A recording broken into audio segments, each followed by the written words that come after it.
네, 우리 헌정사상 처음으로 현직 법관 탄핵소추안이 발의되고 또 국회 본회의 통과도 유력해지면서 향후 헌법재판소가 어떤 판단을 내릴지에도 관심이 쏠리고 있습니다. 네, 앞서 노무현, 박근혜 전 대통령 탄핵 심판 때와 마찬가지로 파면을 정당화할 정도로 중대한 법 위반이 있었느냐는 쟁점과 함께 또 탄핵 소추된 임성근 부장판사의 임기가 얼마 안 남았다는 것도 주요 변수가 될 전망입니다. 임성호 기자가 보도합니다. 탄핵안이 발의된 임성근 부장판사는 이른바 사법농단에 연루된 판사 중 한 명입니다. 박근혜 전 대통령의 세월호 7시간 의혹 관련 칼럼을 썼다가 명예훼손 혐의로 기소된 일본 기자 재판에서 청와대 입장이 판결문에 반영되도록 개입한 혐의로 재판에 넘겨졌습니다. 하지만 지난해 1심 재판부는 무죄를 선고했습니다. 임 부장판사가 지위와 개인적 친분을 이용해 판결문 작성에 개입하는 등 위헌적 행위를 한 게 분명하다고 강조하면서도 직권남용죄 성립 요건에는 해당하지 않는다고 밝혔습니다.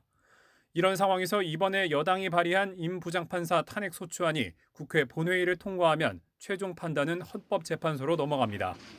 핵심 쟁점은 임 부장판사의 행위가 중대한 법 위반에 해당하는지가 될 전망입니다.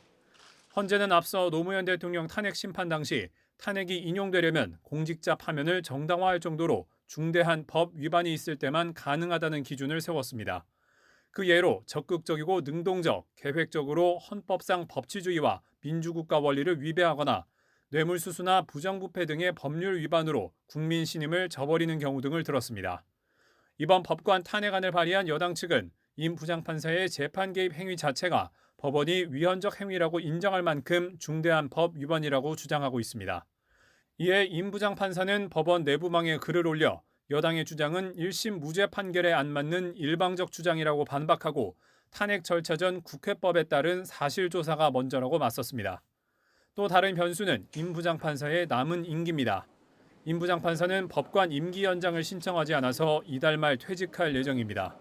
그 전에 헌재가 결론을 못 낸다면 임 부장판사 퇴직 이후 탄핵안에 대한 판단 없이 각하할 수도 있다는 전망도 나옵니다. 소위 얘기라는 게 이미 법관이 아닌 사람을 법관직에서 탄핵하는지 여부를 심판하는 게 실익이 있느냐 이런 문제인데 헌법재판소 심판 대상이 된 이후에 탄핵 대상자가 법관이 아니라면 아마 소위 이익이 없다는 이유로 각하될 가능성이 높습니다.